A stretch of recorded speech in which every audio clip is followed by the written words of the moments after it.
दिल से दुआ कैसे असर करती है। हो सकता है किसी के जहन में आए कि बात तो मौलाना साहब बिल्कुल ठीक कर रहे हैं, मेरे लिए भी सारे दरवाजे बंद हो गए हैं, मगर मेरा मामला सुलझेगा कैसे, मामला बनेगा कैसे। एक साहब थे, काफ़ी अमीर थे, अपना बंगला भी था, अपनी गाड़ी भी थी, अल्लाह पाक ने बहुत दिया था। शाम को घर आए, बच्चों के साथ वक्त गुजारा, खाना खाया और उसके बाद अपने बिस्तर पर लेट गए। रात हो गई थी, बड़ा नरम बिस्तर था, ठंडा कमरा था, मगर करवट बदलते जा रहे थे, नींद नहीं आ रही थी। अब नींद भी अल्लाह पाक की नेमत है, जिसको आ जाए लोग इसकी भी कदर नहीं करते। पूछो उससे जिसको नींद नहीं आती। अब काफ़ी देर तक करवट बदलने लगा कि पता नहीं क्यों नींद नहीं आ रही, चलो आज थोड़ी सी फ्रेश एयर लेता हूँ, शायद नींद आ जाए। घर से बाहर निकले, गाड़ी स्टार्ट की और आगे चलते रहे और घूमने लगे गलियों में। अचानक एक मस्जिद नज़र आई और मस्जिद का दरवाज़ा खुला नज़र आया। कहा चलो यार ऐसे ही घूम रहा हूँ, ज़रा मस्जिद के अंदर चला जाता हूँ, वज़ू करके कुछ 2 रकअत नफल पढ़ लेता हूँ। मस्जिद के बाहर गाड़ी पार्क की, वज़ू किया, मस्जिद के अंदर दाखिल हुए तो जैसे ही मस्जिद के अंदर गए तो पूरी मस्जिद खाली, मगर हल्की हल्की कहीं से रोने की आवाज़ आ रही। रात को इस वक्त कौन है मस्जिद में और क्यों रो रहा है? तो देखा कि एक कोने में एक गरीब आदमी अल्लाह की बारगाह में हाथ उठाए रो रहा है और रोते रोते अल्लाह की बारगाह में अर्ज़ कर रहा है कि ए अल्लाह, मेरी बेटी बीमार है, डॉक्टर ने ऑपरेशन का कहा है, मुझ गरीब के पास पैसे नहीं है, कहाँ से लाऊं? ए रब्बे करीम, तू ही असबाब बनाने वाला है, मुझ गरीब की हालत ज़ार पर रहम फरमा। उस अमीर शख्स को समझ आ गया मुझे नींद क्यों नहीं आ रही थी, मुझे कहीं भेजा गया है, मैं ढूंढते ढूंढते इसी के लिए आया हूँ। अल्लाह अकबर। वो गरीब के पास गया, जेब में जितनी रकम थी निकाल कर उसको पेश कर दी कि भाई ये ले लो और मेरा ये कार्ड भी रख लो, कभी भी ज़रूरत पड़े तो मुझसे बात कर लेना। उस गरीब शख्स भी कैसा खुददार था, उसने कार्ड वापस दिया, कहा मुझे एड्रेस की ज़रूरत नहीं है, मेरे पास एक एड्रेस मौजूद है। तो कौन सा एड्रेस मौजूद है? बोला ये एड्रेस है ना, अल्लाह की बारगाह में आया, उसने तुम्हें भेज दिया, जब दोबारा ज़रूरत पड़ेगी तो भी इसी की बारगाह में आ जाऊंगा। हैं, सारे दरवाजे बंद हो जाएं, मेरे करीम का दरवाज़ा खुला होता है। हमारा प्रॉब्लम है, हम जाते ही नहीं उसके पास। अच्छा, अपना एक छोटा सा टेस्ट ले लो ना, ताकि अंदाजा हो जाएगा आपको। कभी भी आपको बीमारी हो, पेट में दर्द हो, सर में दर्द हो, पाँव में दर्द हो, चोट लग जाए, पहले कौन याद आता है? डॉक्टर। डॉक्टर के पास चलो, यार बड़ा दर्द है, किसी को मालूम करो कैसे इलाज होगा, दवाई। मैं नहीं कहता डॉक्टर के पास नहीं जाना चाहिए, लेकिन पहले हमें अल्लाह याद आना चाहिए। अल्लाह तू शिफा देने वाला है, करम कर दे मालिक। कारोबार में नुकसान हुआ, फैमिली में प्रॉब्लम हुआ, व्हाट एवर प्रॉब्लम, सबसे पहले हमें दुनिया वाले सोर्स हैं, वकील, पुलिस, ये याद आते हैं। होना ये चाहिए कि हमें खालिक के असबाब की ये तरफ लौ लगानी चाहिए, पहले अल्लाह करीम को पुकारना चाहिए। असबाब इख्तियार करना मना नहीं, मगर असबाब के चक्कर में, इस दुनिया के चक्कर में हम भूल गए उसे कि जो हल करने वाला है, जो मुश्किलें दूर करने वाला है, जो औलाद देने वाला है, जो मुसीबत टालने वाला है, उसकी तरफ जाते ही नहीं है। पूरा पूरा दिन दफ्तरों के धक्के खाते हैं, मगर 2 रकअत पढ़कर उसकी बारगाह में सर नहीं झुकाते। देखो अल्लाह कैसे काम बनाता है कि गमगीन दिल से, दुखे दिल से, बेकरारी के साथ और फिर तवज्जो के साथ जब बारगाह इलाही में दुआ की जाती है ना, तो बड़ी बड़ी मुश्किलें टल जाया करती हैं, बड़े बड़े मसले हल हो जाया करते हैं। सुभान अल्लाह, सुभान अल्लाह। कुरान पाक की एक सूरत है, सूरह अंबिया। इस मुबारक सूरत में कई अंबिया किराम का तस्करा है।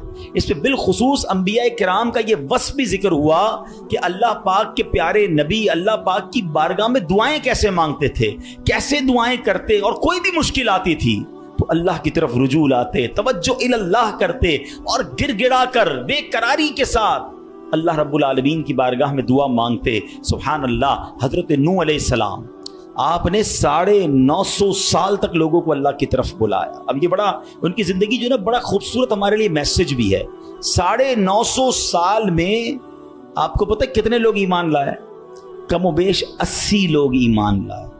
किधर 950 साल और सिर्फ 80 लोग ईमान लाए। इसमें बड़ा दर्स है हम सब के लिए कि अल्लाह के नेक बंदों को बाज़ औक़ात अच्छे कामों में तकलीफ आती है, हिम्मत नहीं हारनी होती।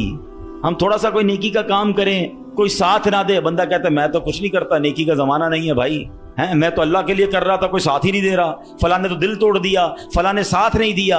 ارے اللہ کے بندو، یہی تو امتحان ہے۔ آپ استقامت، آپ کا کام کرنا ہے۔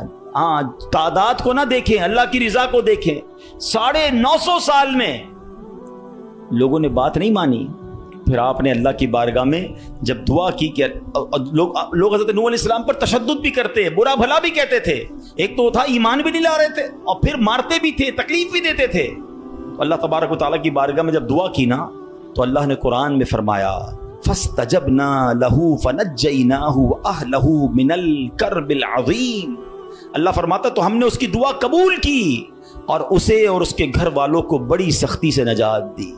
اللہ سے دعا مانگی، باقی قوم کے لیے طوفان آیا اور وہ قوم اس طوفان میں غرق ہو گئی۔ اللہ نے بڑی تکلیف سے حضرت نوح کو نجات دی۔ کیوں؟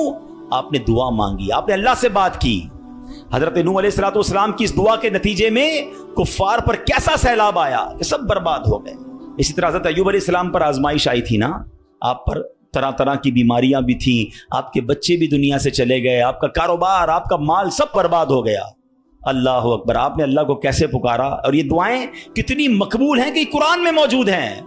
بلکہ اس کو تو یاد کر لو، کیا ترجمہ ہے، آنسو آ جائیں گے آپ کی آنکھ میں۔ حضرت ایوب کہتے ہیں انی مسنی الضر وانت ارحم الراحمین۔ اس کا ترجمہ سنو کہ بے شک مجھے تکلیف پہنچی ہے اور تو سب رحم کرنے والوں سے بڑھ کر رحم کرنے والا ہے۔ اگر تکلیف پہنچے تو کیوں دنیا کو پکارنا ہے، کیوں دنیا والوں کے پاس جانا ہے؟ چلو نا اس کے دربار میں چلتے ہیں جس سے تکلیف دور کرنی ہے۔ حضرت ایوب علیہ السلام نے رب کو پکارا نا، انی مسنی الضر وانت ارحم الراحمین۔ یہ وہ دعا ہے جو قبول ہے، یہ وہ دعا ہے جس کے صدقے میں حضرت ایوب کو شفا بھی دی گئی اور ساری مال دولت اولاد واپس عطا کر دی گئی۔ اگر آپ بھی کسی پریشانی میں ہیں، آپ بیماری میں ہیں، آپ قرضے میں ہیں، آپ مصیبت میں ہیں، آؤ نا رب سے حضرت ایوب کے انداز میں دعا مانگتے ہیں نا۔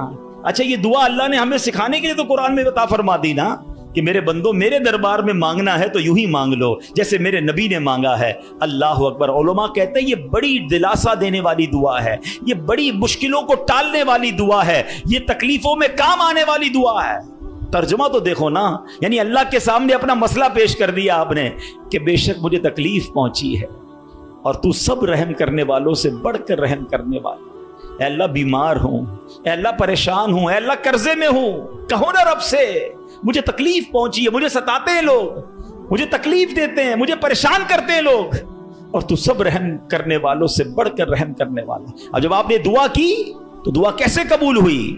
یہ بات بھی رب نے قرآن میں ارشاد فرمائی سورہ انبیاء میں، فَاسْتَجَبْنَا لَهُ فَكَشَفْنَا مَا بِهِ مِن ضُرٍّ وَآتَيْنَاهُ أَهْلَهُ وَمِثْلَهُمْ مَعَهُمْ رَحْمَةً مِّنْ عِنْدِنَا وَذِكْرَىٰ لِلْعَابِدِينَ۔ اللہ قرآن میں فرماتا تو ہم نے اس کی دعا سن لی، تو ہم نے دور کر دی جو تکلیف اسے تھی، ہم نے اسے، اس کے گھر والے اور ان کے ساتھ نہیں اور عطا کیے، اپنے پاس سے رحمت فرما کر، اور بندگی والوں کے لیے نصیحت ہے۔ حضرت زکریا، اللہ اکبر، آپ بڑی عمر ہو گئی، آپ کی بڑھاپے تک پہنچ گئے، آپ کی اولاد نہیں تھی، آپ کی زوجہ بھی بانجھ تھی۔ آج کل ڈاکٹر کہہ دیتے ہیں نا کہ اولاد نہیں ہو سکتی، ہم ڈاکٹروں کی بڑی مانتے ہیں۔ ارے ڈاکٹر کچھ بھی کہہ دے، ان اللہ علی کل شیء قدیر، میرا رب جو چاہے وہ کرنے پر قادر ہے۔ اپنی آنکھوں سے دیکھا ہے، آپ نے بھی دیکھا ہوگا، کسی کو ڈاکٹر کہتے ہیں جناب کوئی مرض نہیں ہے، 100% فٹ ہے، 2 دن بعد دنیا سے چلا جاتا ہے، کیسے مرا ڈاکٹر کو بھی پتہ نہیں، موت آ گئی نا۔ اور کبھی ڈاکٹر کہتے ہیں 3 دن کا مہمان ہے، شاید اس ڈاکٹر کا انتقال ہو جاتا ہے، وہ بندہ پھر بھی زندہ گھوم رہا ہوتا ہے۔ اللہ کی شان ہے، ڈاکٹر ہے، وہ اپنی سائنس چلائیں، مگر یہ نہ سمجھو کہ جو اس نے کہہ دیا یہ آخری ہے۔ قدرت میرے رب کی ہے، شان میرے رب کی ہے، وہ ہر چاہے پر قادر ہے، اس پر بھروسہ تو رکھو نا۔ حضرت زکریا عمر بھی زیادہ ہو گئی، عورت بھی بانجھ ہے، مگر اللہ سے کیا دعا کر رہے ہیں؟ یہ بھی علماء فرماتے جو بے اولاد ہیں ان کے لیے مجرب دعا ہے، قرآنی دعا ہے۔ یاد تو کرو نا قرآن کی دعائیں، کیا دعا کی تھی آپ نے، اور مانا تو دیکھو اس کا، ہائے ہائے کنیکٹیوٹی تو دیکھو نا۔ مانا کیا اس کا؟ اے میرے رب مجھے اکیلا نہ چھوڑ، اولاد نہیں تھی نا، اے اللہ مجھے اکیلا نہ چھوڑ، اور تو سب سے بہتر وارث، وَأَنْتَ خَيْرُ الْوَارِثِينَ۔ اب یہ دعا وہ کرتے تھے، اللہ نے کیسی دعا قبول کی، صرف بیٹا نہیں دیا بلکہ بیٹا بھی دیا اور اس کو نبی بھی بنا دیا۔ बेटा भी ऐसा दिया जिसको नबी का मर्तबा अता फरमाया। अल्लाह फरमाता है कुरान में, फस्तजबना लहू व वहबना लहू यहया व अस्लहना लहू ज़ौजा, तो हमने उसकी दुआ कबूल की और उसे यहया अता फरमाया और उसके लिए और उसकी बीवी संवारी। अब इसमें बताया कि सिर्फ अल्लाह ने बेटा नहीं दिया, बेटे का नाम भी रब ने अता फरमाया और नबूवत की यूं समझिए कि सरफराजी भी अता फरमा दी। यह है दुआ, मगर दुआ दिल से, तवज्जो इल्लल्लाह, कनेक्टिविटी के साथ।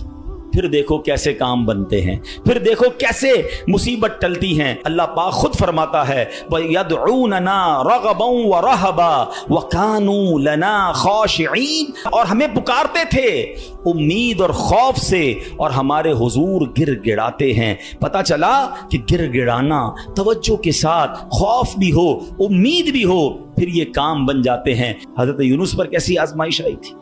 कोई सोच सकता है कि मछली के पेट में हमें थोड़ी सी प्रॉब्लम आए, हम बेकरार, बेचैन, शिकवे, शिकायत? अरे नबी हैं, कायनात में अंबिया से बढ़कर किसी का मर्तबा नहीं है। कोई गौस, कोई अबदाल, कोई कुतुब किसी सहाबी के मर्तबे तक नहीं पहुंच सकता। यह मर्तबा सहाबा का, मगर कोई सहाबी किसी नबी के मर्तबे तक नहीं पहुंच सकता। ये अंबिया का मर्तबा, ये तरतीब याद रखा करो। आला हजरत ने तो एक शेर में पूरी तरतीब बता दी ना। खल्क कौन है? हम लोग हैं, आम लोग। खल्क से औलिया, औलिया से रसूल, और रसूलों से आला हमारा नबी। हमारे आका तो सबसे आला है ना, मगर अंबिया की बात कमाल है। और अंबिया में कौन है? हजरत यूनुस अलैहिस्सलाम। मछली के पेट में कैसी तकलीफ, जिंदा रहूंगा कि नहीं, बाहर निकलूंगा कि नहीं, अंधेरी गार, नजर भी कुछ नहीं आ रहा, मगर वहां भी अल्लाह को पुकारा उन्होंने। अल्लाह कुरान में फरमाता है, फस्तजबना लहू व नज्जयनाहु मिनल गम व कज़ालिका नुंजिल मुमिनीन। अल्लाह कुरान में फरमाता है, और तो हमने उसकी पुकार सुन ली और उसे गम से निजात बख्शी, और ऐसी ही निजात देंगे मुसलमानों को। बल्कि बड़ी प्यारी दुआ याद कर लो आज। हजरत यूनुस अलैहिस्सलाम ने जो मछली के पेट में थे ना, जो दुआ मांगी थी ना, उलमा कहते हैं वो दुआ पता है कौन सी थी?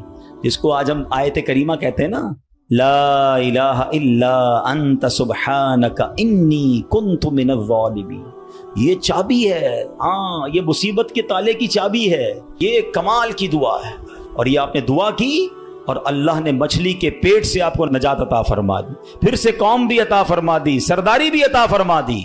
तो ये दुआएं हैं जो बेकरारी में, मुसीबत में रब को पुकारा गया। अल्लाह अकबर। तो ऐ मेरे प्यारे इस्लामी भाइयों, अल्लाह करे कि हम अपने रब को पुकारने वाले बन जाएं, सही तरीके से दुआ करने वाले बन जाएं। जरा देखो ना मेरे प्यारे इस्लामी भाइयों, हमारी जिंदगी में कितने मसाइल हैं। कभी कभी हमारे मामलात बड़े अटक जाते हैं। अब किसी को पैसों की ज़रूरत है, कर्जे की ज़रूरत है, अब जनाब सारे दरवाजे बंद हो जाते हैं। और अब किसी भाई से उम्मीद बंदा लगाता है, आखिरी वक्त में वो भी मना कर देता है। सेठ साहब पर नज़र पड़ती है, वो भी माजरत कर लेते हैं। दोस्त अहबाब से पूछते हैं, वो भी जवाब नहीं देते हैं। सब दरवाजे बंद हैं, कोई उम्मीद बाकी नहीं बचती। बंदा मायूसी की तरफ जाने लगता है। मगर जब सब दरवाजे बंद हो जाएं तो एक उम्मीद बाकी रहती है। एक दरवाजा उस वक्त भी बाकी रहता है, अल्लाह अकबर, बादशाहों के दरवाजे बंद हो जाते हैं, मगर मेरे रब्बे करीम का दरवाजा कभी बंद नहीं होता। लोग साथ छोड़ देते हैं, भाई भाई से दामन छुड़ाता है, लेकिन अल्लाह पाक अपने बंदों को मायूस नहीं करता। बल्कि ये तो ऐसा दरवाजा है कि नेकूकार आए तो भी नवाजा जाता है, गुनाहगार आए तो उसे भी नवाज दिया जाता है। तू करीम ही जो ठहरा तो करम के क्या ठिकाने, तू करीम ही जो ठहरा तो करम के क्या ठिकाने, तू नवाजने पे आए तो नवाज दे ज़बाने। एक और वाकया सुनो। एक बहुत मशहूर डॉक्टर था, मैंने वाकया किताब में पढ़ा। मिसाल के तौर पे उसका नाम डॉक्टर अहमद था। सारी जिंदगी उसने बड़े ऑपरेशन किए, उसका बड़ा नाम था। अब हुकूमत ने ऐलान किया कि इसको गोल्ड मेडल देना है, लाइफ टाइम अचीवमेंट अवार्ड। पूरी जिंदगी इतना काम किया इस डॉक्टर को, मुल्क के दारुल हुकूमत में बुलाया जाएगा और एक बड़ी तकरीब होगी और इसको गोल्ड मेडल दिया जाएगा। डॉक्टर बड़ा खुश, इतना बड़ा अवार्ड मिलने वाला है। डॉक्टर साहब ने फ्लाइट बुक की, जहाज में बैठे। जैसे ही जहाज उड़ा तो कुछ देर के बाद जहाज, मौसम खराब हो गया और जहाज में कोई प्रॉब्लम हो गई। तो जहाज को रास्ते में किसी छोटे से एयरपोर्ट पर उतार लिया गया। डॉक्टर साहब जहाज़ से निकलकर अमले के पास जाते हैं कि भाई कब जहाज़ उड़ेगा, मेरी तो वहाँ बहुत अहम तकरीब है और सारा प्रोग्राम मेरे लिए सजाया गया है, मैं चीफ गेस्ट हूँ, मुझे गोल्ड मेडल मिलेगा, आप बताएं दोबारा जहाज़ कब उड़ेगा। का सर छोटा सा एयरपोर्ट है, जहाज़ का प्रॉब्लम बड़ा है, इतना जल्दी ठीक नहीं होगा, आपको अगर पहुँचना ज़रूरी है तो आपको एक गाड़ी लें किराए पर और बाई कार चले जाएं, आप पहुँच जाएंगे अपनी तकरीब से पहले। डॉक्टर ने कहा ये भी आइडिया ठीक है, जहाज़ के इंतज़ार में कहीं मेरा प्रोग्राम ही मिस ना हो जाए। डॉक्टर साहब ने गाड़ी बुक की, रेंट अ कार ली। जैसे ही रास्ते में गए तो ज़बरदस्त बारिश, आंधी तूफान। उस अंधेरे में, उस आंधी तूफान में डॉक्टर साहब रास्ता भूल गए और किसी मेन हाईवे से निकलकर गांव के रोड पे चढ़ गए। बहुत देर तक रास्ते में, अब भूख भी लग रही, खाना भी नहीं खाया, अंधेरा गुप, बारिश हो रही है। अचानक एक छोटा सा गांव में घर नजर आया जिसमें एक बल्ब जल रहा था। डॉक्टर साहब ने कहा अब तो हालत ऐसी हो गई, दरवाज़ा खटखटाया। एक बूढ़ी औरत ने दरवाज़ा खोला। कब माँ जी कुछ खाने पीने को मिलेगा, बहुत बारिश हो रही। कहा बेटा अंदर आ जाओ। वो अंदर चला गया। माँ जी ने बड़ी मोहब्बत से उसे पानी भी दिया, कुछ खाने को भी दिया। थोड़ी सांस में आई तो डॉक्टर ने देखा कि बराबर पे बिस्तर पर एक नौजवान लेटा हुआ था। अब माँ जी ये कौन है? कहा बेटा मेरा बेटा है। क्या हो गया इसे? कहा इसको बहुत बड़ी बीमारी है। माँ जी इलाज क्यों नहीं करवाती? माँ जी कहती मैंने गाँव के डॉक्टर को दिखाया है, डॉक्टर कहते हैं हमारे वतन में एक ही डॉक्टर है जिसका नाम डॉक्टर अहमद है, वही इसका इलाज कर सकता है। मगर बेटा मैं गरीब माँ हूँ, मैं अपने बेटे को कहाँ से डॉक्टर अहमद के पास ले जाऊँ, ना पैसे हैं